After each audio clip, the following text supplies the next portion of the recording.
I'm going to 3D scan a little piece of my office here using an iOS app called PolyCam, and then show you how to bring that into CineTracer. So step one is to download PolyCam onto your iPhone. And when you first turn it on, you're just going to see a camera and you'll be able to just start walking around and generally point the camera at the location you're going to scan, and it's going to automatically take the photos for you.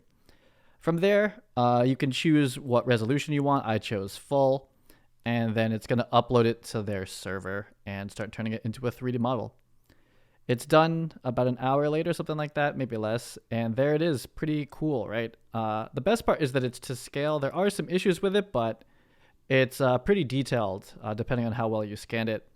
From there, I'm going to export to OBJ, and I use Google Drive. You can also use Dropbox or something else.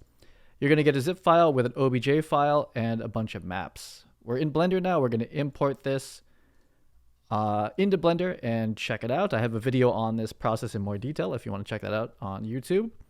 And there's the model without the texture, but we click our little button and yeah, it looks just like it did on the phone, and it's pretty close to the real location. We're going to move it up out of the ground, and we're going to hit Control A and apply all transforms. This is for CineTracer.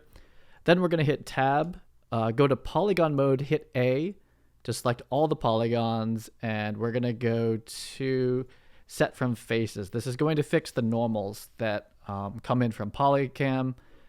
This is ready to go to CineTracer now. We're going to export as FBX and bring it right in.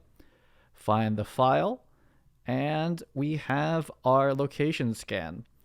Next, we can add our metahuman and start doing some work on this one. I'm just going to build a little scene here, adding a camera sitting down, kind of changing the head pose a little bit. And there's a big hole in the wall, which isn't great, but for now, I'm just going to stick this wall behind it and just try to roughly match the color. You know, and for previs, this is quite fine.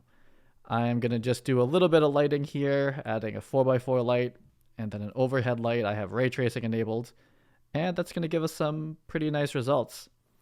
This is the final previs. This whole thing only took, most of it was waiting for the mesh to process on the cloud, but from prepping in Blender to using in CineTracer only takes a few minutes. It's really not too difficult.